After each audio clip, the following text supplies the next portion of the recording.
دا الله ستاسې رب دی، نو تاسې د همغه عبادت وکړئ. آیا نو تاسې به په اوښ کې را نه شئ، یعنې پند نه اخلئ؟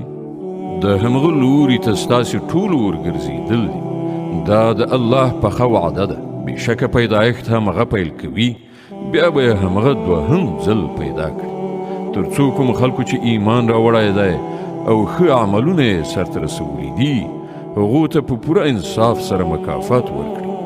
او کوم کسانو چې د کفر مسلک غوره کړی دی، هغوی به د حق د هغه انکار په مجازات کې چې کاوه خوټېدلې اوبه وڅښي او دردناکه سزا به وګالي.